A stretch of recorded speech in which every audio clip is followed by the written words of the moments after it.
اسی طرح بارگاہ خداوند متعال میں دعا کرتے ہیں کہ پاک پروردگار بحق محمد وآل محمد جہاں کہیں کبھی مومنین مجالس عزا ماتمداری و جلوس میں مشغول ہیں و مصروف ہیں، ان کی تمام تر شرعی حاجات کو اپنی بارگاہ میں قبول فرما۔ پاک پروردگار بحق محمد وآل محمد تمام مومنین کی جان مال عزت و ناموس کی حفاظت فرما، ان کو حق بات کہنے اور سننے کی توفیق عطا فرما۔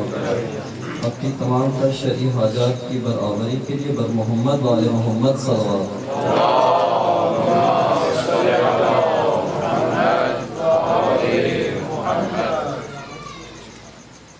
اعوذ باللہ من الشیطان الرجیم، بسم اللہ الرحمن الرحیم۔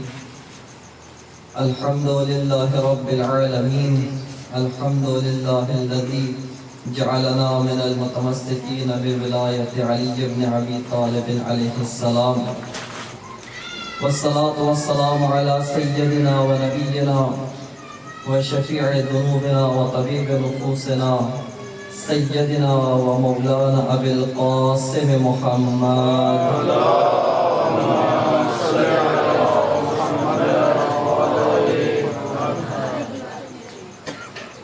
وعلى آله الطيبين الطاهرين المعصومين المظلومين واللعنة الدائمة على أعدائهم من الآن إلى قيام يوم الدين.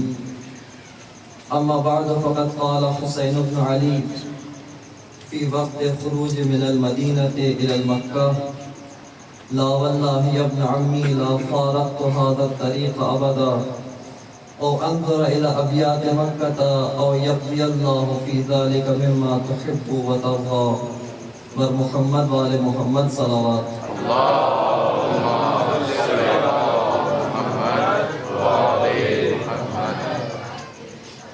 امام حسین علیہ السلام جب مدینہ سے نکل رہے تھے، وہ ہجرت اختیار کر رہے تھے، اس وقت حضرت مسلم ابن عقیل آگے تشریف لاتے ہیں اور فرماتے ہیں کہ آقا و مولا، اگر مناسب سمجھیں تو اس راستے کو چھوڑ دیجئے اور ایک اور فرعی راستہ، ایک اور ذیلی و ضمنی راستہ موجود ہے، اس راستے سے آپ تشریف لے جائیے۔ اس کے جواب میں امام فرماتے ہیں: لا واللہ یا ابن عمی، اے میرے چچا زاد بھائی، ہرگز، خدا کی قسم ہرگز ایسا نہیں ہوگا۔ لا فارقت هذا الطریق ابدا، میں اس راستے کو کبھی نہیں چھوڑوں گا، اس راہ کو ہرگز ترک نہیں کروں گا، وہ اس راہ سے ہرگز جدائی اختیار نہیں کروں گا۔ حتی انظر الی ابیات مکہ، یہاں تک کہ میں مکہ کی دیواریں و مکہ کے حدود دیکھ لوں، یا او یقضی اللہ فی ذلک مما تحب و ترضى، یا خداوند متعال فیصلہ کر دے اس چیز کے بارے میں جس کو وہ چاہتا ہے اور جس چیز کے بارے میں اس کی رضا ہے، وہ محبت ہے۔ یعنی یا تو میں شہادت کے مقام پہ فائز ہو جاؤں، یا یہ کہ میں مکہ کی دیواریں دیکھ لوں، مکہ کی سرحد دیکھ لوں اور مکہ کے اندر داخل ہو جاؤں۔ اور یہ وہ راہ جس کے اوپر امام حسین بے حد اصرار کر رہے ہیں، بے حد تاکید کر رہے ہیں، اور اس راہ کو چھوڑنے پہ ہرگز راضی نہیں ہے۔ یہی حقیقت میں وہ راہ حسین ابن علی ہے، وہ حسین کا راستہ ہے کہ جو تمام تر امتوں، تمام تر ملتوں کے لیے راہ نجات ہے۔ اور اگر اس راہ کو چھوڑ کر کوئی اور راستہ اپنایا جائے، کوئی اور راہ کو اختیار کیا جائے، تو وہ کبھی بھی نجات تک نہیں پہنچائے گا، وہ کسی نہ کسی گڑھے، کسی نہ کسی مہلکے کے اندر انسان کو، امت کو لا کر ڈال دے گا۔ اس راہ حسین ابن علی کے مقابلے میں ایک بہت بڑی رکاوٹ، ایک بہت بڑا حائل وہ بھیڑ چال ہے، یعنی دیکھا دیکھی ایک راستے کو اپنا لینا، بغیر کسی دلیل، بغیر کسی تفکر و بغیر غور و فکر کیے ایک راہ کو انسان اپنا لیتا ہے، صرف اور صرف یہ خیال کر کے، یہ گمان کر کے کہ میرے اور بھی تو لوگ اس راستے پہ جا رہے ہیں، میرے آگے مجھ جیسے بے تحاشا لوگ اس راہ پہ چل رہے ہیں، بس یہ راستہ ٹھیک ہوگا۔ اگر یہ غلط ہوتا تو دوسرے اسراف پہ کیوں چلتے؟ وہ بھی سوچتے ہیں، وہ بھی سمجھتے ہیں، لہٰذا یہ راہ غلط نہیں ہے۔ اور اس بھیڑ چال کی وجہ سے آج ہم دیکھتے ہیں کہ بہت سے لوگوں نے راہ حق ترک کیا ہوا ہے اور ایک باطل راستہ اپنایا ہوا ہے۔ کس دلیل کے تحت؟ یہی دلیل ہے کہ اگر یہ راستہ غلط ہوتا تو اس پہ بڑے بڑے لوگ، اس پہ عقل مند، اس پہ بڑے علماء، اس پہ فضلاء نہ چل رہے ہوتے، دانشور اس راستے پہ نہ چلتے، سیاستدان و سیاست مدار اس راستے پر نہ چل رہے ہوتے اگر یہ راہ غلط ہوتا۔ اب یہاں پر ایک جو چیز انسان کو اشتباہ میں ڈال سکتی ہے اس کا ازالہ کرنا ضروری ہے کہ ایک تقلید فقہی ہے جس کو دین نے کہا کہ آپ حتماً ایک جامع الشرائط مجتہد کی تقلید اختیار کریں، کیونکہ ہر انسان اپنے دین کو مکمل قرآن و سنت سے سمجھ نہیں سکتا، لہٰذا ائمہ معصومین نے کہا کہ آپ ایک مجتہد جامع الشرائط کی طرف رجوع کریں، اپنے احکام دینی کے اندر اس مجتہد کی رائے کو اپنائیں۔ اب یہ بھی تو ہم کسی اور کے پیچھے چل رہے ہیں۔ ایک مجتہد ایک رائے اپناتا ہے، مثال کے طور پہ کہتا ہے کہ اے انسان تم نے نماز یوں پڑھنی ہے، اور انسان بھی مان لیتا ہے کہ چونکہ آپ کہہ رہے ہو تو میں نے یہ عمل یوں انجام دینا ہے۔ آیا یہ بھیڑ چال نہیں ہے؟ نہ، یہ بھیڑ چال نہیں ہے۔ کیوں؟ کیونکہ خود ائمہ نے کہا کہ فَأَمَّا الْحَوَادِثُ الْوَاقِعَةُ فَارْجِعُوا إِلَىٰ رُوَاةِ أَحَادِيثِنَا، کہ جو جدید حوادث رونما ہوتے ہیں ان کے اندر تم رجوع کرو إِلَىٰ رُوَاةِ أَحَادِيثِنَا، کہ جو ہماری احادیث کے روات ہیں، یعنی فقہاء و علماء و مجتہدین جامع الشرائط، ان کی طرف رجوع کرو۔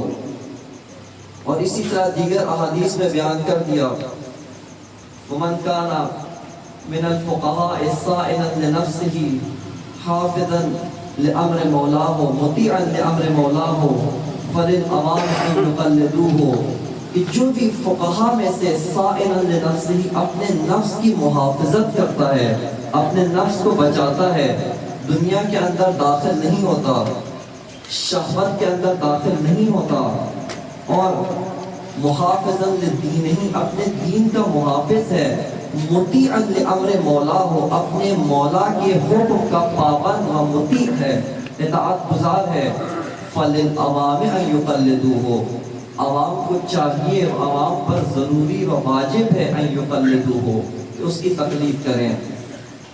لہٰذا یہ مورد اس سے خارج ہے، یہ عام قانون ہے، عقلی قانون ہے، جس میں انسان جس شعبے کے بارے میں نہیں جانتا ہے اپنے سے عالم کی طرف رجوع کرتا ہے۔ ہم میں سے ہر انسان طب کے بارے میں نہیں جانتا، بہت کم لوگ جانتے ہیں، لہٰذا جب بیمار پڑتے ہیں تو عقل کا تقاضا یہ ہے کہ آپ رجوع کریں اس کی طرف کہ جو طب کے شعبے میں عالم ہو۔ جب آپ کی گاڑی خراب ہو جاتی ہے تو آپ خود بونٹ کھول کے کھڑے نہیں ہو جاتے ہیں، بلکہ آپ لے جاتے ہیں اس کے پاس جو اس شعبے کا ماہر ہے۔ جب آپ کو ضرورت پڑتی ہے کہ کوئی گھر بنائے، لہٰذا آپ خود اینٹ پہ اینٹ، ردے پہ ردہ رکھنا شروع نہیں کرتے، سیمنٹ اور بجری کا ڈھیر نہیں لگا دیتے، بلکہ آپ ایک مستری اور ایک معمار کی خدمات حاصل کرتے ہیں۔ اور یہ عقلی قانون، عقلی قاعدہ ہے۔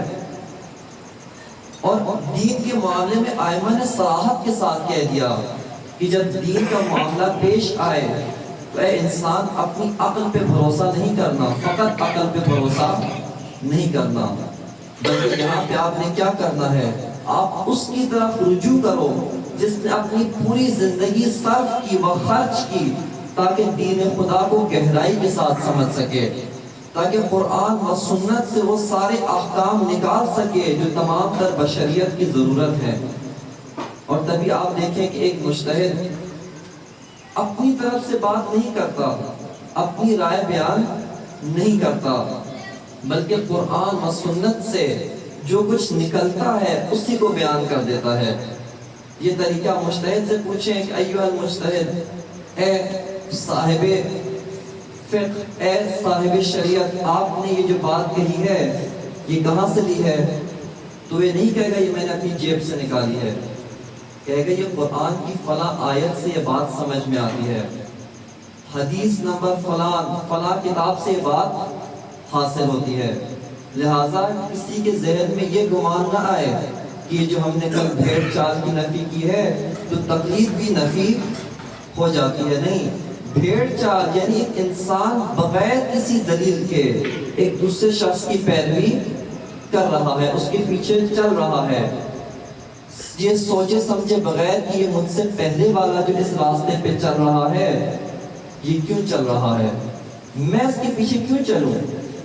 لیکن تقلید کے اندر ائمہ معصومین نے صراحت کے ساتھ بیان کیا ہے کہ یہ امر آپ کے اوپر لازمی و ضروری ہے، یہاں تک کہ خود ائمہ معصومین نے اپنی زندگیوں میں اس کام کی تمرین کرائی، اس کام کی مشق کرائی، بار بار کہا کہ یہ کام کریں۔ مثال کے طور پہ چھٹے امام حضرت امام جعفر صادق علیہ السلام،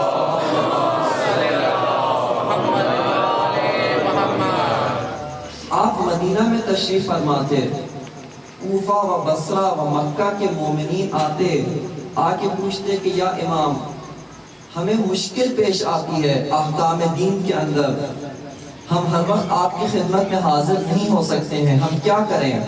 امام فرماتے کہ آیا ہشام ابن حکم تمہارے علاقے میں نہیں ہے؟ کہتا ہاں مولا کوفہ میں ہی ہیں۔ ان کی طرف رجوع کیوں نہیں کرتے؟ آیا ابان ابن تغلب تمہارے علاقے میں نہیں ہے؟ کیا مکہ میں نہیں ہے؟ کیا زرارہ تمہارے شہر میں نہیں ہے؟ ہاں مولا ہیں۔ پھر ان کی طرف رجوع کیوں نہیں کرتے؟ اسی طرح امام اپنے بعض صحاب کو کہتے کہ تم جاؤ جا کے شہر کی جامع مسجد میں بیٹھ جاؤ اور جا کے لوگوں کو دین کے فتاوی دو تاکہ لوگ دین کے احکام سے آشنائی حاصل کر لیں۔ لہٰذا یہ اس بھیڑ چال کے زمرے میں نہیں آتا۔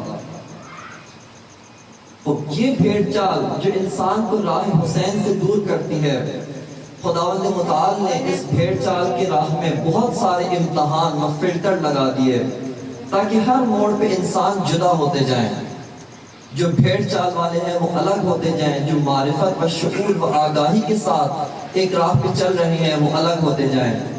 اسی لیے جب سب اسلام لے آئے، آ کے رسول پہ جتلاتے تھے کہ ہم اسلام لے آئے ہیں، ہم مومن بن گئے ہیں، خداوند متعال کا یہ فرمان آتا ہے کہ اے رسول ان کو کہہ دیجئے کہ تم ابھی مومن نہیں ہوئے، کہو ہم اسلام لائے ہیں، ہم نے کلمہ لا الہ پڑھ لیا اور اس کلمہ کے پڑھنے سے تمہاری جان مال عزت و ناموس محفوظ ہو گئی ہے، لیکن ایمان ابھی تمہارے قلوب میں داخل نہیں ہوا۔ بلکہ بعض جگہ پہ یہاں تک کہا گیا ہے کہ جب رسول مومنین کو اٹھاتے تھے کہ لوگوں اٹھو قتال کے لیے، تو یہ دہائی دیتے تھے، یہ فریاد کرتے تھے، چیخنا چلانا شروع کر دیتے تھے، لما کتب علینا القتال، کیوں ہم پہ قتال فرض کر دیا گیا ہے، کیوں ہم پہ جہاد و جنگ فرض کر دی گئی ہے۔ قرآن کیا فرماتا ہے؟ قرآن ان کے بارے میں فرماتا ہے کہ ہم للکفر یومئذ اقرب منہم الی الایمان، کہ یہ لوگ اس دن کفر کی نسبت زیادہ قریب تھے ایمان کے بجائے۔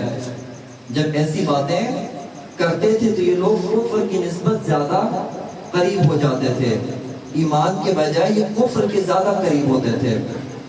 بس یہ قرآن نے و خداوند متعال نے یہ فلٹر لگایا، وہ فلٹر لگا کے لوگوں کو چھنی کرنا شروع کیا کہ کھوٹا الگ ہو جائے، کھرا الگ ہو جائے۔ یہ ایک بہت بڑی رکاوٹ ہے، اور اسی وجہ سے بہت سارے لوگ اس خاصیت و اس خصوصیت سے محروم رہ جاتے ہیں کہ جو راہ حسین ابن علی کی اساسی خصوصیت و خاصیت ہے، اور وہ ہے حق پرستی۔ راہ حسین ابن علی کا سنگ میل جو سب سے روشن مینارہ ہے اور اس راہ کا سب سے واضح ترین ستون ہے، وہ ہے حق پرستی، کہ انسان و مومن حق پرست بن جائے۔ یہ وہ حق پرستی، وہ خصوصیت ہے جس کے بغیر کوئی انسان راہ حسین پر گامزن نہیں ہو سکتا۔ راہ حسین ابن علی پر ہم سفر نہیں ہو سکتا، وہ حسین کے ساتھ مہاجرت اختیار نہیں کر سکتا۔ لہٰذا امام حسین دیکھیں کس طریقے سے لوگوں کو متوجہ کرتے ہیں کہ الا ترون الی الحق لا یعمل بہ، اے لوگوں کیا نہیں دیکھتے حق کی طرف، لا یعمل بہ کہ حق پہ عمل نہیں ہو رہا، وَإِلَى الْبَاطِلِ لَا يُتَنَاهَا عَنْهُ، اور باطل کی طرف نگاہ نہیں کرتے کہ باطل سے نہیں کی جا رہی۔ اگر عنوان دیا جائے کہ ایک شخص مومن و ایک شخص حسینی کی زندگی کا محور و مرکز حق ہے اور وہ اس حق کے گرد طواف کر رہا ہے تو یہ غلط نہیں ہوگا۔ آپ دیکھیں کہ اس کائنات کے اندر خدا نے جو چیز بھی پیدا کی اس کا ایک مرکز و محور قرار دیا ہے، ہر چیز کا ایک مرکز و محور۔ یہ نظام شمسی چل رہا ہے، یہ ستارے و سیارے یہ سب گردش میں ہیں ایک مرکز و محور کے گرد۔ یہ سورج یہ مرکز شمسی اور اس کے گرد یہ سیارے سارے چکر لگا رہے ہیں۔ پھر یہ پورا نظام شمسی اس سورج سمیت یہ ایک اور مرکز کے گرد گردش میں ہے، پھر وہ پورا نظام ایک اور مرکز کے گرد گردش میں ہے، یہاں تک کہ ماہرین افلاک و حیات شناسی ان کے بقول کہ ہم اس کائنات کی حدود جاننے سے عاجز ہیں، ہماری عقول متحیر ہیں کہ اس کائنات کی حد، اس کائنات مادی مٹیریلسٹک کائنات کی حدود کیا ہے ہم نہیں جان پاتے۔ جتنی ترقی کر لی، جتنے آلات ہم نے بنا لیے ہیں، اس سب کے باوجود ہم یہ جاننے میں ناکام ہے کہ اس کائنات مادی کی حدود کیا ہے۔ لیکن یہ پورا کا پورا نظام ابھی تک قائم ہے۔ کس بنا پہ قائم ہے؟ کہ ایک مرکز ہے، ایک محور ہے، اس محور کے گرد یہ ستارے و سیارے سارے ایک مدار بنا کر ایک دائرے کی شکل میں گھوم رہے ہیں۔ اگر میں اس کو ایک آسان زبان میں سمجھاؤں تاکہ ہمارے نوجوان اور یہ نونہال سارے سمجھ جائیں، ایک سوال پڑھے محمد والے محمد۔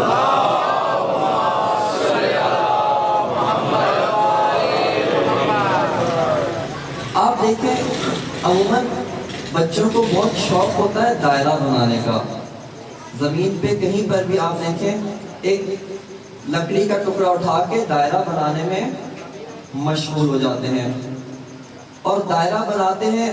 بعض اوقات وہ دائرہ ٹیڑھا بنتا ہے، کبھی وہ دائرہ نہیں بلکہ دائرے کے نام پر کچھ اور بن جاتا ہے۔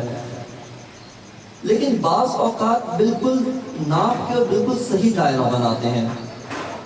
صحیح دائرہ بنانے والے کون ہوتے ہیں؟ جو ایک پرکار کی مدد سے دائرہ بناتے ہیں۔ پرکار یعنی کمپس، جسے انگلش میں کمپس کہتے ہیں، یعنی جس کی دو ٹانگیں ہوتی ہیں، ایک ٹانگ کو آپ بھوک دیتے ہیں، گڑھا دیتے ہیں اور دوسری ٹانگ متحرک ہوتی ہے، تو اس کے گرد جو دائرہ بناتے ہیں وہ بالکل ناپ تول کے دائرہ بنتا ہے۔ کیوں؟ کیونکہ وہ دائرہ ایک مرکز کے گرد بنتا ہے اور اس کے ہر نقطے کا فاصلہ مرکز سے بالکل برابر ہوتا ہے۔ سلوات پڑھتے ہوئے مومین آگے تشریف لیں، بالکل آگے آ جائیں تاکہ بات پر اللہ کے لیے گنجائش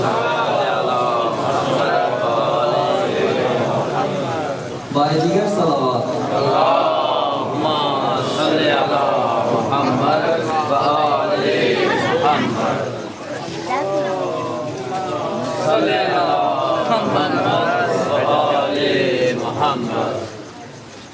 یہاں پر ایک آیت پڑھ دیتا ہوں تاکہ پھر آپ اِنَّا فَتَحْنَا لَكَ فَتْحًا مُبِينًا، یہ فتح مبین کی علامت ہے کہ لوگ جوق در جوق آتے ہیں۔ یہ خطیب کی کمالات نہیں، بانی کے کمالات نہیں، بلکہ یہ اسی حسین کے پرچم کی برکت ہے، وہ اسی عزائے زینبی کی برکت ہے کہ لوگ جوق در جوق آتے ہیں۔ صلوات پڑھ لیں محمد علیہ۔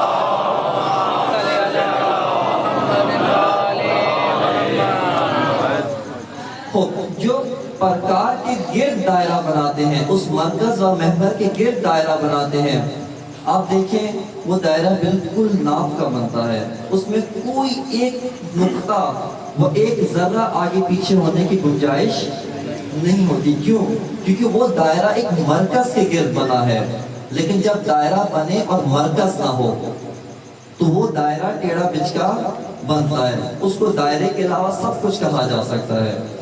اس کو آپ مستطیل کہہ سکتے ہیں, چکور کہہ سکتے ہیں, لیکن دائرہ نہیں کہہ سکتے. کیوں؟ کیونکہ اس کے اندر وہ دور, وہ چکر مکمل نہیں ہوتا. ابھی دیکھیں دائرے کو دائرہ کیوں کہا جاتا ہے؟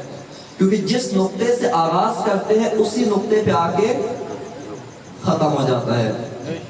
اسی طرح ایک مشہور مثال کوہلو کا بیل, جو ایک جگہ پہ شروع ہوتا ہے اور اسی نقطے پہ آ کے ختم ہو جاتا ہے. سارا دن گھومتا ہے, سارا دن وہ محنت کرتا ہے, مشقت کرتا ہے, لیکن آ کر اسی نقطے پہ ختم ہو جاتا ہے.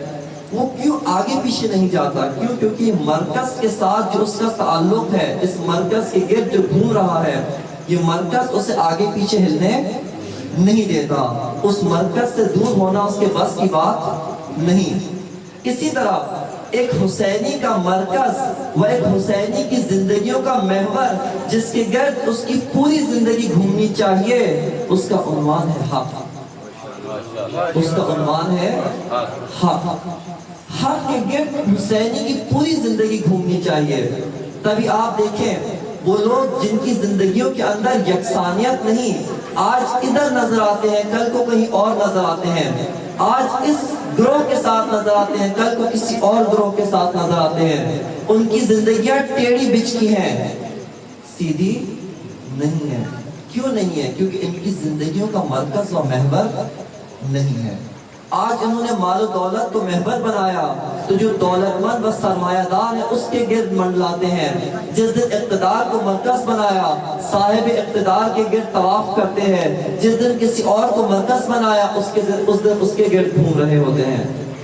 لیکن اگر حق کو محور بنائے تو دیکھیے ساری زندگی حق کے گرد گھومے گی.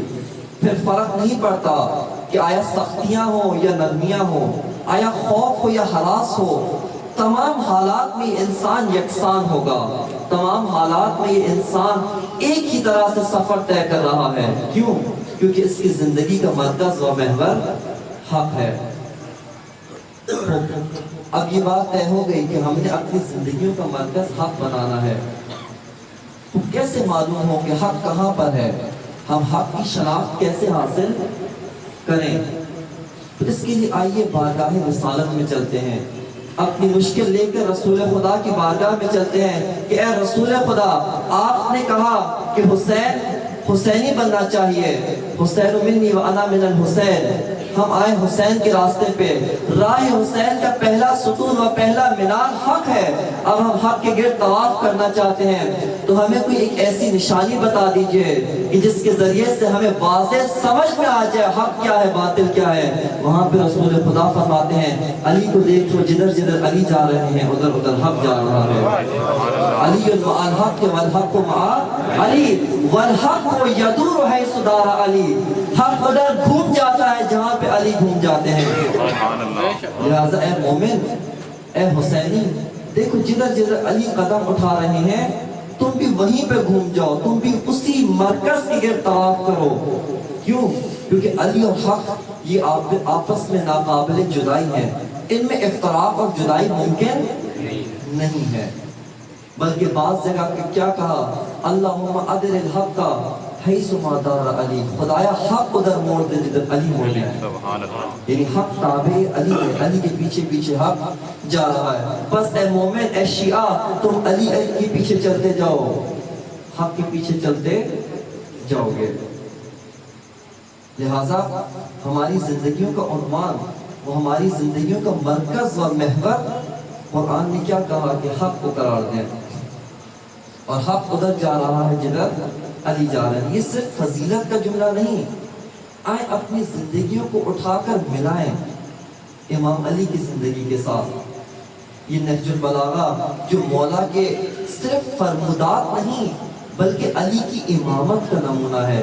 کہ اے پیروکار، اے مأموم علی، جس نے علی کی امامت کو قبول کیا، اے شیعہ علی، آؤ اس کتاب کے مطابق چلتے جاؤ، تم علی کے ساتھ ساتھ چلتے جاؤ گے۔ علی تمہیں کہیں پر بھی حق سے نہ آگے بڑھنے دیں گے نہ پیچھے ہٹنے دیں گے۔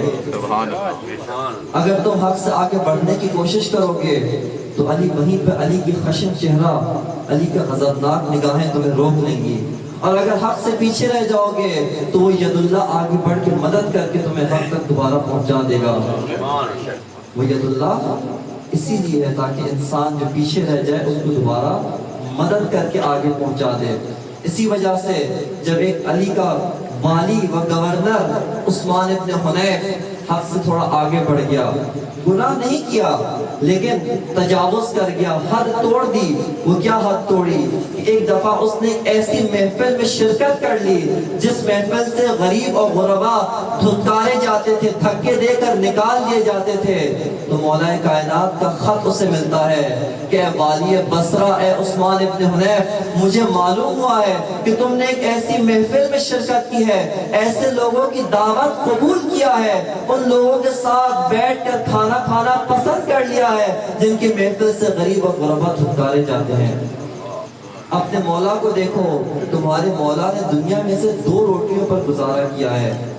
میں جانتا ہوں یہ امام کا خطبہ ہے، امام کا خط ہے، میں جانتا ہوں تمہارے لیے اس طرح زندگی گزارنا ممکن نہیں، لیکن اعینونی بتقوی اللہ، میری مدد کرو تقوی خدا میں، اس راہ کے اندر میری مدد کرو، میرے ساتھ گامزن ہو، میرے ساتھ ہم سفر ہو جاؤ، جہاں پر بھی کمی کوتاہی ہو جائے گی تو علی کا ید اللہ تمہیں مدد کر کے آگے پہنچا دے گا۔ بس ہماری زندگیوں کا محور و مرکز حق قرار دیا گیا۔ اب آپ آئے دن بعض اخباروں کے اندر نکلتا ہے کہ یہ جو ستارے گھوم رہے ہوتے ہیں، آپ خود بھی کبھی آسمان کا مطالعہ کریں، آسمان کا مشاہدہ کریں تو آپ کو ایک ستارہ تیزی سے دوڑتا ہوا نظر آئے گا بعض اوقات، یا کوئی چھوٹا سا حصہ روشنی کا تیزی سے دوڑتا ہوا نظر آتا ہے۔ یہ کیا ہے؟ کبھی غور کریں۔ یا اسی طرح جس طرح سے اخباروں میں نکلتا ہے بعض اوقات 2 ستارے ٹکرا گئے، ہم آسمان پہ کبھی غور کریں تو تھوڑی دیر کے لیے ایک شعلہ، ایک چمک تیزی سے نظر آتی ہے اور کچھ لمحات، کچھ لحظات بعد وہ خود بخود غائب ہو جاتی ہے۔ یہ کیا ہو گیا؟ یہ سارے کے سارے تو ایک مدار کے اندر چکر لگا رہے تھے، ایک محور کے گرد گھوم رہے تھے، ایک مرکز کے گرد طواف کر رہے تھے۔ پھر یہ کیا ہو گیا؟ کیوں ٹکراؤ پیدا ہوا؟ ٹکراؤ مومنین کرام اس وقت پیدا ہوتا ہے جب کوئی اپنا مرکز و محور چھوڑ کر دوسرے کے ساتھ الجھ پڑتا ہے۔ جب بھی کوئی اپنا مرکز و محور چھوڑ کر دوسرے کے ساتھ الجھ پڑتا ہے، اس وقت اس کی زندگی میں ٹکراؤ اور تضاد آتا ہے۔ آج جو ہم ایک دوسرے کے ساتھ دست و گریباں ہیں، ایک مومن کا ہاتھ دوسرے کے گریبان پر ہے، ایک مسلمان کا ہاتھ دوسرے کے گریبان پہ ہے، کسی کا ہاتھ کسی کے جبڑے پر ہے، کسی کے منہ پر ہے، تو یہ کس وجہ سے ہے؟ یا کہ دونوں نے حق کا محور چھوڑ دیا یا ایک نے حق کا محور چھوڑ دیا ہے۔ اگر سارے کے سارے آپ دیکھیں، بیت اللہ کے گرد طواف ہوتا ہے، حج ان عبادات میں سے ہے جو سب سے زیادہ پر اسرار ترین عبادات میں سے ہے۔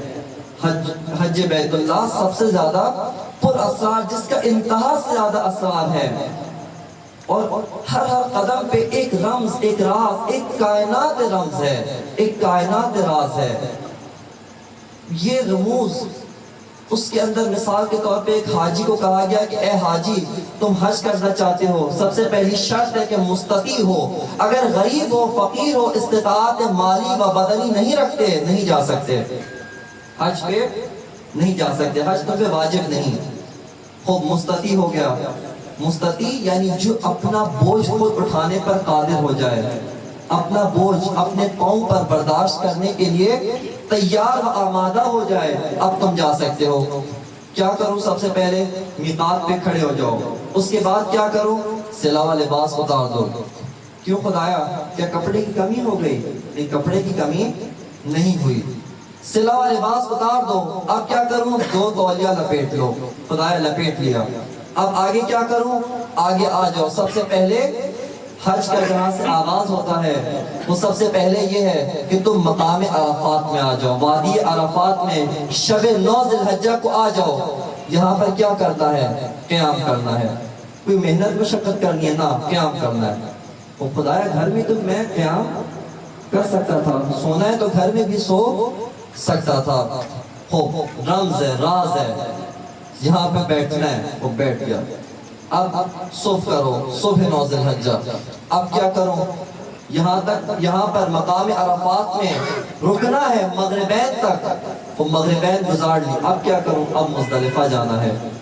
مزدلفہ چلا گیا، وہاں پہ کیا کرنا ہے؟ رات گزارنی ہے۔ خدایا یہ وادی بہ وادی، قریہ بہ قریہ کیوں مجھے پھرایا جا رہا ہے؟ یہ سب کے سب رمز ہیں، راز ہیں۔ خوب آگے کیا کروں؟ کنکر چنو۔ خدایا یہ تو کلیشن کوف کا دور ہے، گولیاں چننے کو کہتے ہیں، کنکر کیوں چننے ہیں؟ وہ کہا گیا کنکر چننے ہیں۔ وہ کنکر چن لیا، اپنی تھیلی میں رکھ لو۔ اب کدھر جانا ہے؟ اب مینا میں آ جاؤ۔ عید کے دن، عید قربان 10 ذی الحج کے دن مکہ مینا میں آ جاؤ۔ مینا میں آ گیا، اب کیا کرو؟ اب سب سے پہلے بڑے شیطان کو کنکر مارنے ہیں، رمیے جمرات کرنے ہیں۔ خدایا یہ تو شیطان نہیں، پتھر کے ستون ہیں، وہ اس کو مارو، کنکر مارو۔ خدایا اس میں تو کنکر لگے تو اسے تکلیف نہیں ہوتی، کیوں مارو؟ وہ رمز ہے، راز ہے، اس کو کنکر مارو۔ مار دیے۔ اب کیا کروں؟ قربانی کرو۔ بھیڑ کی گردن پہ چھری چلاؤ، چلا دی۔ آگے کیا کروں؟ بال سر منڈواؤ یا بال چھوٹے کروا دیا۔ اب کیا کروں؟ اب مینا کے اندر رکنا ہے۔ کتنے دن رکوں؟ 11 کو بھی رکو، 12 کو بھی رکو۔ 11 کو اور کیا کروں؟ دوبارہ اب تینوں شیطان کو مل کر کنکر مارنے ہیں۔ جو عقبہ ہے، جو سب سے اولا ہے عقبہ، تینوں کو مل کر کنکر مارنے ہیں، مار دیے۔ آگے کیا کروں؟ تیسرا دن، یعنی مینا کے اندر تیسرا دن، پہلا 10 ذی الحج، دوسرا 11، تیسرا 12 ذی الحج۔ 12 ذی الحج کو بھی رکنا ہے۔ رک گیا۔ اب یہاں پہ ظہرین کے بعد سے حرکت کرنی ہے، نکلنا ہے۔ کدھر؟ مکہ میں جاؤ۔ مکہ میں کیا کرو؟ طواف کرو، نماز طواف پڑھو۔ اس کے بعد کیا کرو؟ اس کے بعد تم نے سعی کرنی ہے، 2 پہاڑیوں کے درمیان چکر لگانا ہے، دوڑ لگانی ہے۔ خب یہ دیکھیں عجیب و غریب عبادت۔ خدایا اگر طواف بھی کرانا تھا تو مکہ، یعنی اگر ورزش کرانا مقصود ہے تو میں اپنے گراؤنڈ میں اچھی ورزش کر لیتا ہوں۔ اگر جسمانی ورزش کی تیرا مقصود ہے یہ کہ میں جسمانی طور پہ فٹ ہو جاؤں تو یہاں پہ اچھی ورزش ہو سکتی ہے، لیکن یہ مقصود نہیں۔ پھر کیوں طواف کرایا جا رہا ہے؟ طواف اس لیے کرایا جا رہا ہے کہ اے بندہ مومن، اے مسلمان، جس نے اقرار کر لیا ہے کہ خدا میرا رب ہے، اب آؤ اس خدا کے بنائے ہوئے حکم پر، اسی خدا کے حکم سے گھومو، چکر لگاؤ۔ کیوں؟ کیونکہ وہ خدا ذات حق ہے۔ اس حق کے بنائے ہوئے گھر کی گرد طواف لگاؤ، طواف کرو، تاکہ تمہیں حق پرستی کی مشق ہو جائے، تمہیں حق پرستی کی تمرین ہو جائے۔ گھومو، چکر لگاؤ۔ جب تم نے طواف کر لیا پھر سعی کرو، 2 وادیوں کے درمیان گھومو۔ پھر کیا کرو؟ پھر طواف نساء کرو، دوبارہ طواف کرو، اور اسی طواف کے اوپر تمہارے حج کا اس عبادت مقدس کا اختتام ہوگا۔ بس یہ طواف کیوں کرایا گیا؟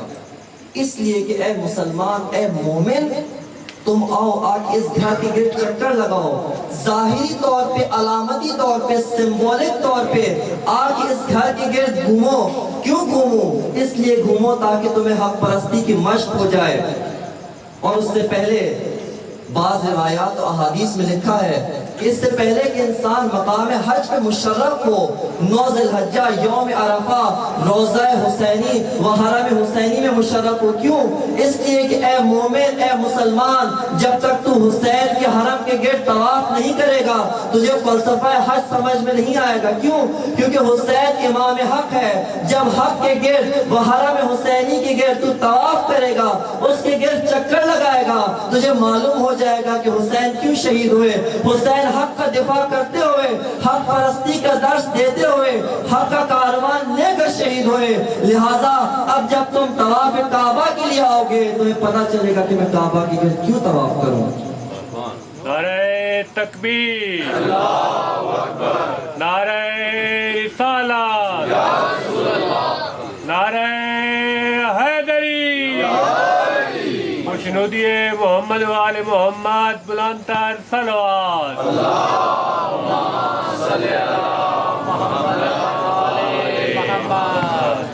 لہٰذا پہلے امام حق کے حرم کی گرد طواف کرو تاکہ تمہیں فلسفہ حج معلوم ہو جائے، رمز و راز حج معلوم ہو جائے، سمجھ میں آ جائے کہ راز و رمز حج کیا ہے۔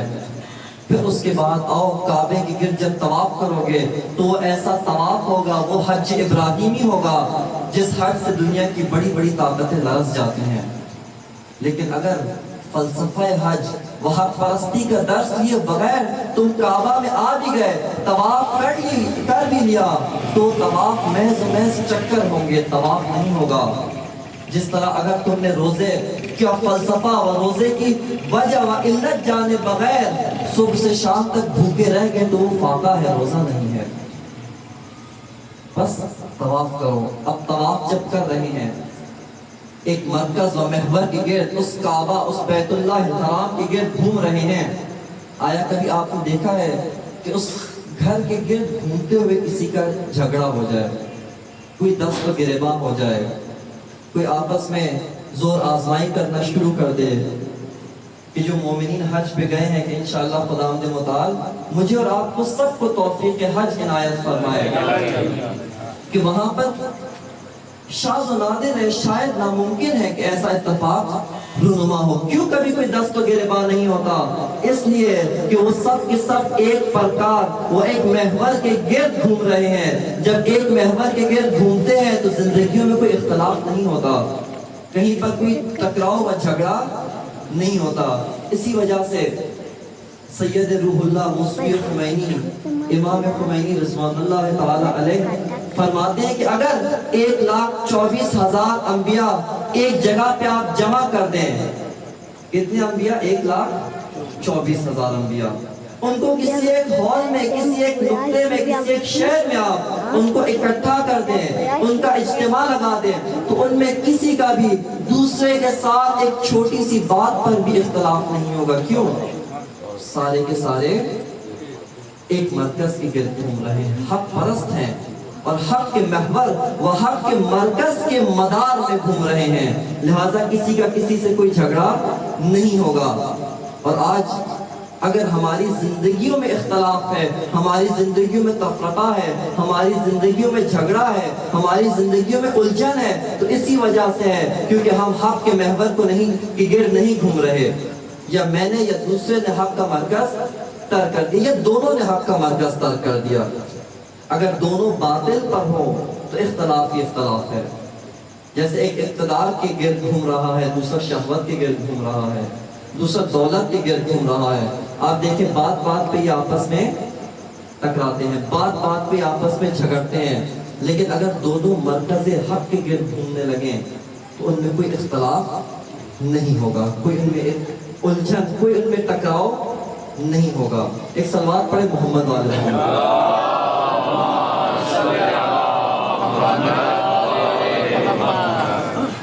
اب ہم جان گئے کہ حق کے محور میں گھومنا چاہیے، حق کے مرکز میں طواف کرنا چاہیے۔ حق کہتے کسے ہیں؟ سب سے پہلے ہمیں یہ معلوم ہو جائے کہ حق کسے کہتے ہیں۔ حق کو قرآن نے بہت خوبصورت انداز میں کھولا، وضاحت کی، اور قرآن نے بیان کیا کہ ایھا الانسان و ایھا المومن، اگر تم حق کی تعریف کسی عالم سے پوچھو تو وہ دشوار مشکل ہو جائے گا، وہ مشکل کا شکار ہو جائے گا، دوچار مشکل ہو جائے گا۔ اگر تم کسی اور کے پاس لے جاؤ تو مشکل کا شکار ہو جائے گا۔ لہٰذا میں سراپا حق، خود حق کی تفسیر کر دیتا ہوں۔ خدا نے کیا بیان فرمایا؟ وَأَنزَلَ مِنَ السَّمَاءِ مَاءً فَسَالَتْ أَوْدِيَةٌ بِقَدَرِهَا، کہ خداوند متعال نے آسمان سے بارش نازل کی، پانی برسایا، فَسَالَتْ أَوْدِيَةٌ بِقَدَرِهَا، اور یہ ساری کی ساری وادیاں، یہ ندیاں، نالیاں، یہ سب کی سب سالت، یہ بہ اٹھیں، ان کے اندر سیلان و سیلاب آ گیا، لیکن کس قدر؟ بقدرها، جس قدر ان کے اندر گنجائش تھی. یہ گنجائش کا نقطہ ذہن میں رکھیے گا. اس کی طرف واپس پلٹوں گا. ایک دفعہ آیت کا ترجمہ کر دوں پھر اس کی طرف واپس پلٹوں گا. اس کے بعد فاحتمل السیل زبدا رابعا، پھر جب پانی کا یہ سیلان و سیلاب بہ اٹھا تو اس کے اوپر آپ دیکھتے ہیں کہ پانی کے ٹکراؤ سے جھاگ پیدا ہو جاتی ہے، جھاگ بن جاتی ہے. یہ اسی طرح ایک اور مثال دی. وہ کیا ہے؟ وَمِمَّا يُوقِدُونَ عَلَيْهِ فِي النَّارِ ابْتِغَاءَ حِلْيَةٍ أَوْ مَتَاعٍ زَبَدٌ مِثْلُهُ. یہ اسی طرح تم آگ میں جو چیز ڈالتے ہو، یہ آگ میں سونا ڈالتے ہو کس لیے؟ ابتغاء حلیہ، تاکہ زیورات و بناؤ سنگھار کا سامان کر سکو. اس کے اوپر بھی کسی طرح کی جھاگ بن جاتی ہے. یعنی جب آگ کے اندر کوئی چیز ڈالی جائے تو وہ آگ کیا کرتی ہے؟ ایک عمل تلخیص، تلخیص یعنی خالص کرنا، اس کو خالص کرتی ہے کہ جو اصلی مادہ ہوتا ہے وہ بیٹھ جاتا ہے، جو ناخالص ہوتا ہے وہ اوپر آ جاتا ہے، وہ جھاگ کی شکل میں اوپر آ جاتا ہے. کذالک اللہ یضرب الحق والباطل، اسی طرح خدا نے کیا کیا ہے؟ حق اور باطل کی مثال بیان کی ہے. فَأَمَّا الزَّبَدُ فَيَذْهَبُ جُفَاءً وَأَمَّا مَا يَنْفَعُ النَّاسَ فَيَمْكُثُ فِي الْأَرْضِ، وہ چیز جو جھاگ ہے وہ خود بخود ختم ہو جاتی ہے، وہ خود بخود بیٹھ جاتی ہے، اور جس چیز سے لوگ فائدہ اٹھاتے ہیں فَيَمْكُثُ فِي الْأَرْضِ، وہ باقی بچ جاتی ہے. کذالک یضرب اللہ الامثال، خدا اسی طرح سے مثالیں بیان کرتا ہے. دیکھیں کس خوبصورتی کے ساتھ خدا نے متعال نے بیان کیا کہ اے لوگوں، جب آسمان سے بارش برستی ہے، پانی نازل ہوتا ہے، فصالت اودیۃ بقدرها، تو یہ ندی نالیاں یہ سب کے سب بہ اٹھتے ہیں، ان سب کے اندر پانی جاری ہو جاتا ہے بقدرها. یہاں پہ اگر امام علی کی حدیث بنائے ان هذه القلوب اوعیۃ فخیرها اوعاها، یہ امام نے ایک صحابی کو اپنے یہ حدیث ارشاد فرمائی. حضرت کمیل ابن زیاد نخعی کہ جن کے نام سے دعائے کمیل معروف ہے، کمیل فرماتے ہیں کہ ایک دن امام آئے، آ کر میری طرف میرا ہاتھ پکڑا اور پکڑ کے اس سارے جمگھٹے سے لے کر مجھے ایک اکیلے صحرا میں لے گئے، اور وہاں پہ امام نے ایک خصوصی خطاب ارشاد کیا. یہ امام کے کلمات نثار نہج البلاغہ کا تیسرا حصہ اس کے اندر ہی موجود ہے. ایک سوال پڑھے محمد والے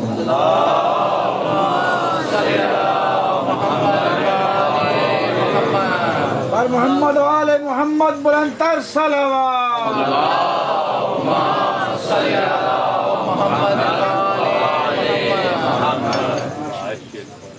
امام فرماتے ہیں، تھوڑا تھوڑا سا مومنین سے گزارش ہے کہ آگے تشریف لیں. صلوات پڑھتے ہیں محمد والے.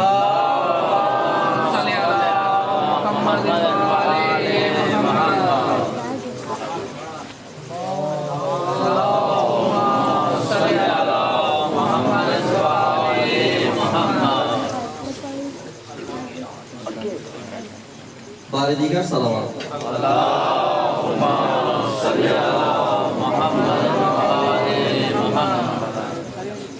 نعرہ تکبیر، اللہ اکبر، نعرہ رسالت، یا رسول اللہ، نعرہ حیدری، نعرہ حیدری، خوشرودی امام زمانہ بلندتر صلوات.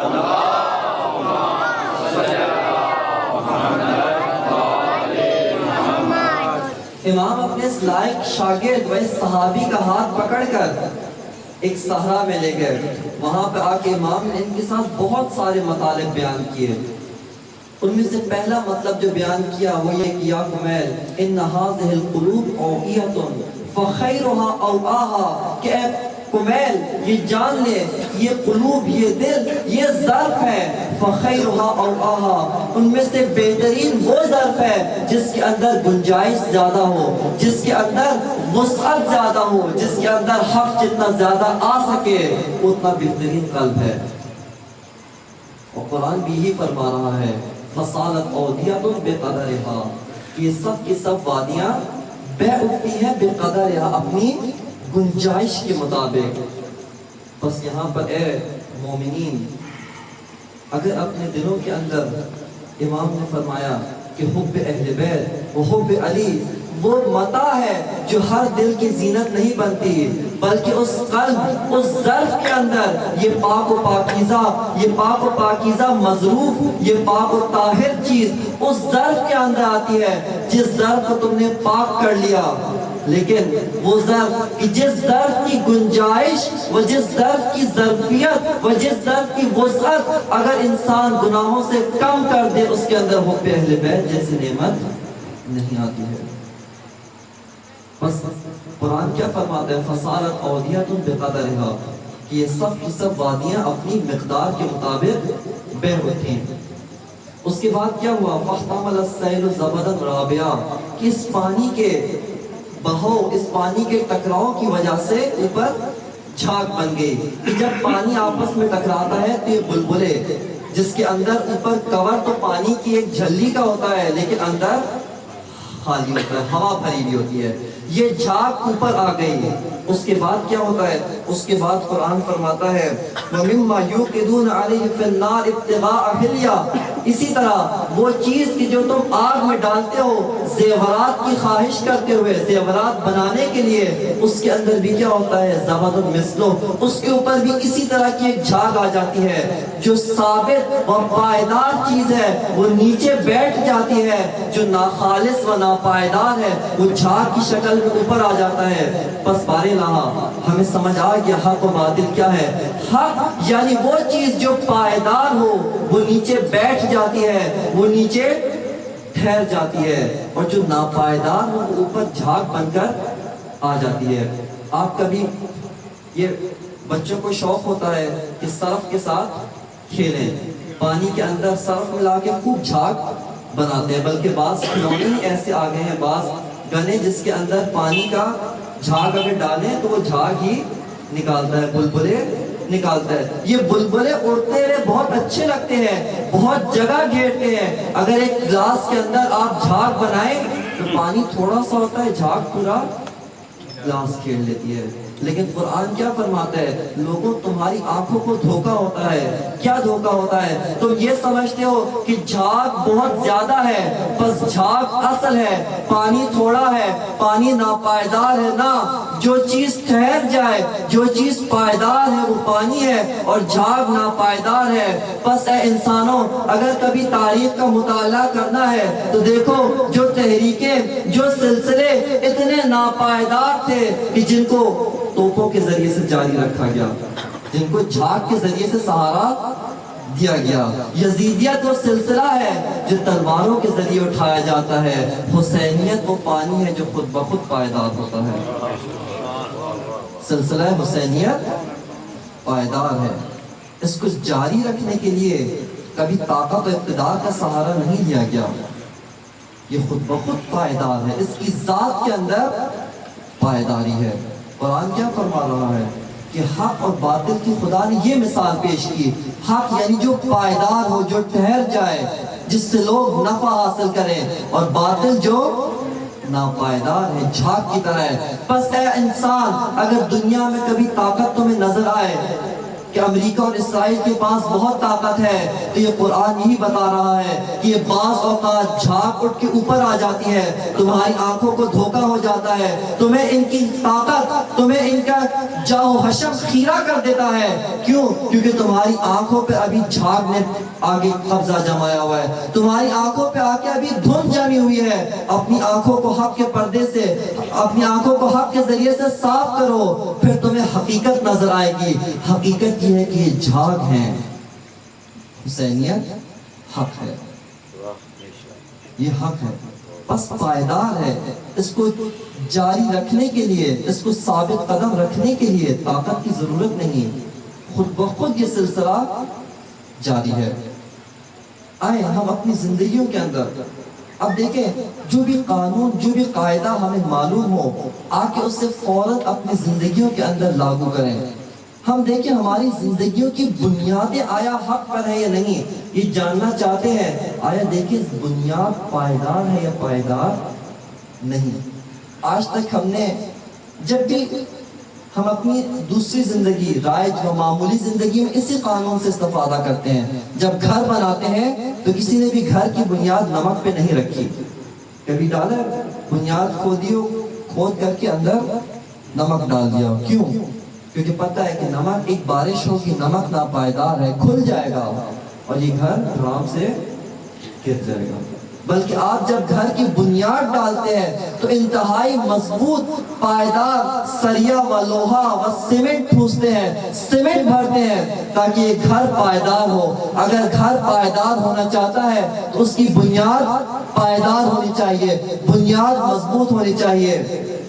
یہاں پر اگر دین کی بنیاد ہو تو دین کی بنیاد بھی مضبوط و پائیدار ہونی چاہیے. اسی لیے خواجہ معین الدین چشتی کیا فرماتے ہیں؟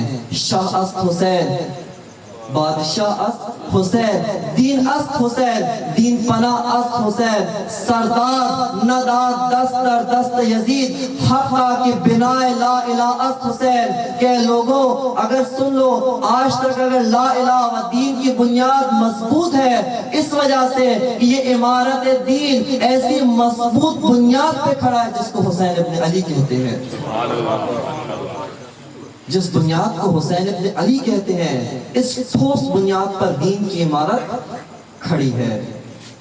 اگر دین کی عمارت اس کے علاوہ کسی اور بنیاد پہ آپ کھڑی کر دیں تو بنیاد ہل جائے گی. جب بنیاد ہل جائے گی عمارت ٹھوس نہیں ہوتی. حسین نام ہی اس ذات کا ہے جو ذات حق ہے، ذات پائیدار ہے، اٹل ہے، اپنے ارادوں میں مصمم ہے، جس کو پوری دنیا، جس کو اپنے اور پرائے، طاقت و اقتدار، دولت و حشمت، کوئی چیز اپنی جگہ سے ہلا نہیں سکی. اس قدر پائیدار ہے، اس قدر ٹھوس ذات ہے. اس کو سب نے مل کر کوشش کی، اپنوں نے، پرائیوں نے، ہر چیز سے کوشش کی کہ اس کو ہم ہلا دیں، لیکن اس ذات کو ہلا نہیں سکے. جب یہ ذات حق کے یہ بنا لا الہ بن جائے اس وقت حق و اس وقت لا الہ بھی پائیدار ہو جاتا ہے. ورنہ نمازیں تو لوگ پہلے بھی پڑھ رہے تھے، حج تو پہلے بھی کر رہے تھے، عبادات تو پہلے بھی کر رہے تھے، لیکن ان کی تمام تر عبادات کے اندر پائیداری نہیں تھی. یہ حسین نے آ کر سب کو پائیدار کر دیا، عبادات کو پائیدار کر دیا. حق کا ایک اور معیار جو قرآن نے بیان کیا ہے کہ جو کچھ بھی پروردگار کی طرف سے نازل ہو، ما انزل اللہ، یہ سب کا سب حق ہے، اور جو کچھ بھی غیر اللہ کی طرف سے ہو وہ باطل ہے. جو پروردگار، جو ذات حق کی طرف سے نازل ہو وہ خود بھی حق ہے، اور جو غیر اللہ کی طرف سے ہو وہ باطل ہے. تبھی قرآن کے بارے میں رسول کو کہا گیا کہ اے رسول آپ یہ دعویٰ کر دیں، چیلنج کر دیں کہ لو وجدوا فیہ اختلاف، لو صلوات پڑھے محمد علیہ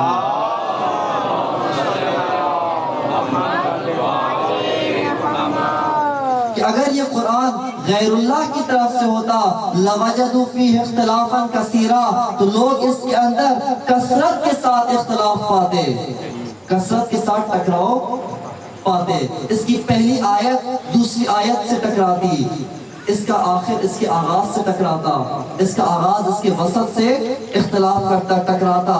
لیکن چونکہ یہ ایک حق ذات کی طرف سے ہے، اس کے اندر کوئی ٹکراؤ نہیں ہے، اس کے اندر کوئی الجھن نہیں، کوئی الجھاؤ نہیں ہے، یہ پائیدار و ثابت ہے. اسی طرح جب رسول کے پاس آتے ہیں مناظرہ کرنے کے لیے، وہاں پہ قرآن کی کیا آیات نازل ہوتی ہیں؟ الحق من ربک فلا تکن من الممترین، کہ اے رسول ان کو بتا دیجئے الحق من ربک، کہ حق تمہارے پروردگار کی طرف سے آ گیا ہے. فلا تکن من الممترین، کہ تم ممترین میں سے نہ ہونا، تم نظر انداز کر دینے والوں میں سے مت بنو. فمن حاجک فیہ من بعد ما جاءک من العلم فقل تعالوا ندعو ابناءنا وابناءکم ونساءنا ونساءکم وانفسنا وانفسکم ثم نبتہل فنجعل لعنت اللہ علی الکاذبین. کہ اے لوگو، اے رسول ان کو بتا دیجئے کہ جو حق کے آنے کے بعد بھی آپ کے ساتھ کٹ حجتی کرے، جو آپ کے ساتھ محاجہ کرے، جو آپ کے ساتھ بحث و مباحثہ کرے، اس کو کہہ دو کہ تم بھی اپنے بیٹے لاؤ، ہم بھی اپنے بیٹے لاتے ہیں، ہم اپنی خواتین لاتے ہیں، تم بھی اپنی خواتین لاؤ، ہم اپنے نفوس لاتے ہیں، تم بھی اپنے نفوس لاؤ۔ اور جب رسول انفس، ابنا اور نساء کا مصداق لے کر چلے تو پنجتن کی صورت میں آتا ہے۔ کیوں؟ کیونکہ حق کا دفاع اہل حق ہی کر سکتے ہیں۔ حق کا دفاع کبھی باطل نہیں کر سکتا۔ حق کا دفاع کرنے کے لیے رسول کسی اور کو کیوں نہیں لے کے گئے؟ کیونکہ الحق من ربک فلا تکن من الممترین، کہ لوگوں میں حق کا دفاع کرنے کے لیے لے جا رہا ہوں، میں حق کا دفاع کرنے کے لیے نکلا ہوں، میں حق کی حقانیت ثابت کرنے کے لیے نکلا ہوں۔ میں کیسے اس کو لے جاؤں جس نے ساری زندگی باطل پر گزار دی ہو، جس نے ایک رتی برابر بھی حق پہ عمل نہ کیا ہو؟ یہ مولا کائنات، یہ حق پرست امام و امام حق اس کے بارے میں خود اپنی زبان سے کہتے ہیں کہ لوگوں اگر مجھے لالچ کی جائے، طمع دیا جائے، یہ ایک ہاتھ پہ میرے چاند رکھ دیا جائے، وہ سورج رکھ دیا جائے، دنیا کی دولت میرے پاؤں قدموں تلے ڈھیر کر دی جائے، یا خوف دلایا جائے، مجھے خار مغیلہ پر میری پشت عریان کر کے گھسیٹا جائے اور مجھ سے یہ تقاضا کیا جائے کہ اے علی یہ بے قصور چونٹی کے منہ سے جو کا چھلکا چھین لو، تو میں علی امام حق یہ اعلان کر رہا ہوں کہ میں کبھی بھی یہ کام نہیں کروں گا۔ کیوں؟ کیونکہ امام حق ہوں، چونٹی کے منہ میں چھلکے برابر ظلم نہیں کر سکتا۔ ظلم کی بنیاد ہی ناپائیدار ہوتی ہے، اور جس نے چونٹی بھر کے منہ میں چھلکے برابر بھی عدل نہ کیا ہو، انصاف نہ کیا ہو، حق پہ عمل نہ کیا ہو، وہ کیسے یہ امید رکھ سکتا ہے کہ میں کاروان حسینی کے ساتھ ملحق ہو سکتا ہوں، میں کاروان حسینی کے ساتھ مل سکتا ہوں؟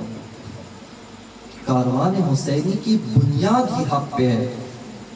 امام جب مدینہ سے نکل رہے تھے تو اس وقت آپ نے کیا فرمایا کہ میں مال و دولت یہ سب حاصل کرنے نہیں جا رہا، بلکہ کس لیے جا رہا ہوں؟ وَأُرِيدُ أَنْ آمُرَ بِالْمَعْرُوفِ وَأَنْهَى عَنِ الْمُنْكَرِ، میں چاہتا ہوں امر بالمعروف کروں ونہی از منکر کروں۔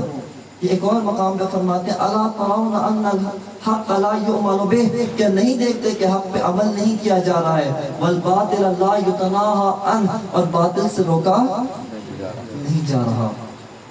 بس یہاں پہ کیا کرنا چاہیے؟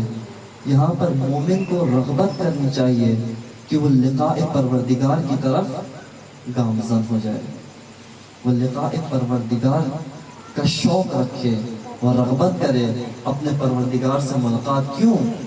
کیونکہ ان الحیات مع الظالمین الا برما، کہ ظالموں کے ساتھ زندگی گزارنا، ناحق کے ساتھ زندگی گزارنا، یہ سوائے ننگو آر کچھ بھی نہیں، صرف اور صرف ننگو آر ہے۔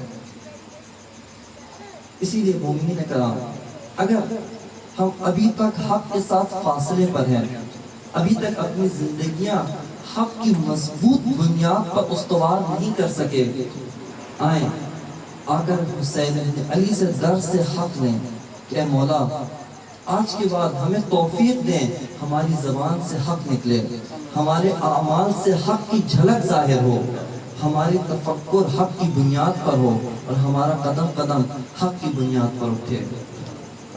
کیوں؟ کیونکہ اگر حق میں ایک دن بھی آپ نے گزار لیا تو وہ آپ کو وہی دن شمار ہو جائے گا، پیچھے والا دن معاف کر دیا جائے گا۔ اگر ابھی تک کسی اور راستے پہ تھے، ناحق پہ تھے، اب محور حق کی گرد و مدار حق کی گرد تم نے چکر لگانا شروع کر دیا ہے، گھومنا شروع کر دیا ہے، وہی آپ کا شمار ہو جائے گا، پیچھے والا معاف کر دیا جائے گا۔ اسی لیے جب امام مکہ سے نکلے تو امام کے بالکل ساتھ ساتھ ایک اور کاروان اور ایک اور قافلہ بھی نکلا، وہ زہیر بن قین کا قافلہ تھا۔ یہ زہیر ایک عجیب ماضی رکھتے ہیں، لیکن کی تاریخ ہے۔ یہ امیر المؤمنین امام علی کے محبوں میں شمار نہیں ہوتے تھے، بلکہ یہ خلیفہ سوم کے محبوں میں شمار ہوتے تھے، اور سمجھتے تھے کہ مولا کائنات نے یہ گمان کرتے تھے، تاریخوں میں جس طرح لکھا ہے، یہ گمان کرتے تھے کہ جب خلیفہ سوم کو قتل کیا گیا تو اس وقت امام نے گویا ان کا قصاص لینے میں، ان کا بدلہ لینے میں کوتاہی کی ہے، ان کے قاتلوں سے قصاص نہیں لیا، یہ اس گمان کے ساتھ تھے۔ اسی وجہ سے امام علی کی خلافت کے دوران یہ کنارہ کش تھے۔ اس کے بعد بھی آپ امام حسن و امام حسین کا کل جو دورانیہ تھا اس ماجرہ کربلا سے پہلے زہیر کا کردار نظر نہیں آتا، لیکن یہاں پر شہید مطہری ایک عجیب جملہ کہتے ہیں کہ بعض جگہ پہ آپ دیکھیں امام حسین کو لوگ مشورہ دیتے ہیں، امام فرماتے ہیں اف لہذا الکلام، تمہارے اس کلام پہ تف ہو، تمہارے اس کلام پہ وائے ہو، یہ کیسی پست و گھٹیا بات کرتے ہو۔ یہاں پر حسین جھکنے کو تیار نہیں ہے، لیکن ایک جگہ ایک شخص، ایک انسان، ایک قبیلے کا سردار و ایک کاروان سالار امام کے ساتھ ملنا پسند نہیں کرتا، لیکن امام دیکھتے ہیں کہ اس کے اندر جھلک حق نظر آتی ہے، یہ حق قبول کر سکتا ہے، اس کے اندر آتش موجود ہے، چنگاری موجود ہے کہ اگر میں نے اپنے نفس حق کے ساتھ اس چنگاری کو پھونک ماری تو وہ شعلہ ور ہو جائے گی، وہ بھڑک جائے گی۔ بس یہاں پر جب دو کاروان نکلے تو زہیر کو معلوم ہو گیا کہ یہ دوسرا قافلہ یہ امام حق و سالار حق حسین بن علی کا ہے، لیکن انہوں نے اپنے کاروان و قافلے کی ترتیب یوں بنائی کہ کسی طرح امام کے ساتھ مقابلہ نہ ہو، امام کے ساتھ سامنا نہ ہو، وہ ملاقات نہ ہو جائے۔ جب امام کا کاروان چلتا یہ اپنا قافلہ روک دیتے، پڑاؤ ڈال دیتے، اور جب امام پڑاؤ ڈالتے یہ اپنے کاروان کو حکم دیتے کہ چلیں اب رکنا نہیں ہے۔ ایک موقع پر جب امام کا کاروان گامزن تھا، انہوں نے اپنے کاروان کو حکم دیا کہ قافلہ یہیں پہ روک لیں، پڑاؤ ڈال لیں، وہ پڑاؤ ڈال دیا۔ امام بھی ان کے نزدیک پہنچتے ہیں، پہنچنے کے بعد امام یہ حکم دیتے ہیں کہ تھوڑے سے فاصلے پر آپ پڑاؤ ڈال دیں۔ کاروان حسینی و قافلہ حسین بھی پڑاؤ ڈال دیتا ہے۔ جب پڑاؤ ڈال دیا تو اس وقت روایت میں لکھا ہے کہ زہیر اپنے ساتھیوں کے ساتھ، اپنے دیگر تجارتی شریکوں کے ساتھ کھانا تناول فرما رہے تھے، دوپہر کا کھانا کھا رہے تھے۔ امام حسین کا قاصد آتا ہے، آ کر پیغام دیتا ہے کہ اے زہیر، میں حسین ابن علی کی طرف سے آیا ہوں، وہ چاہتے ہیں کہ آپ سے ملاقات کریں، آپ آؤ، امام آپ کو بلا رہے ہیں۔ لکھا ہے کہ بعض نے اپنے منہ میں نوالا ڈالا ہوا تھا، بعض نے لقمہ ہاتھ میں لیا ہوا تھا، بعض لقمہ بنا رہے تھے اور بعض لقمہ چبا رہے تھے، کہ زہیر لقمہ منہ میں ڈالنا چاہتے تھے کہ جیسی بات سنی کہ امام بلا رہے ہیں، زہیر کے ہاتھ سے لقمہ گر جاتا ہے، نوالا چھوٹ جاتا ہے، اور لکھا ہے کہ ایسے سب خاموش ہو گئے، ایسے سب ساکت و ساکن ہو گئے کہ سب کے سروں پہ گویا پرندے بیٹھے ہوئے ہیں، کوئی جواب نہیں دیتے، کہ یہاں پر ایک مخدرہ و ایک با کردار و ایک کنیز زینب و کنیز فاطمہ کا کردار نظر آتا ہے کہ زوجہ زہیر جو خیمے کے باہر ایک ساتھ مستورات کے خیمے میں یہ ساری گفتگو، یہ ساری کاروائی سن رہی تھی، اس طرح امام حسین نے بلایا ہے اور زہیر تذبذب کی حالت میں متزلزل ہیں، فیصلہ نہیں کر پا رہے کہ آیا مجھے جانا چاہیے یا نہیں جانا چاہیے، انکار کر دوں یا اقرار کر دوں۔ اس وقت یہ بیوی اپنے خیمے سے آواز دیتی ہے کہ اے زہیر، میں کیا سن رہی ہوں کہ فاطمہ کے لال نے تمہیں بلایا ہے اور تم تذبذب کی حالت میں ہو، تم تزلزل کی حالت میں ہو، جانے کے لیے تیار نہیں۔ ایسا نہ ہو کہ میں فاطمہ کے سامنے شرمندہ ہو جاؤں۔ یہ بیوی جب زہیر کو غیرت دلاتی ہیں، اس موقع پہ زہیر یہ فیصلہ کرتے ہیں اب جانا چاہیے، اب مجھے مولا سے ملاقات کرنا چاہیے۔ حالت تزلزل و حالت تذبذب میں جب زہیر قدم بڑھاتے ہیں،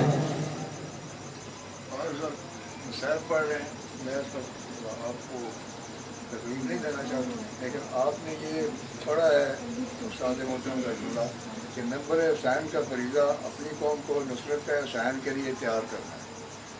اب آپ واقعہ بھی وہ سن رہے ہیں کہ امام حسین علیہ السلام اپنی تحریک کے لیے ایک شخصیت کو دعوت دینے جا رہے ہیں۔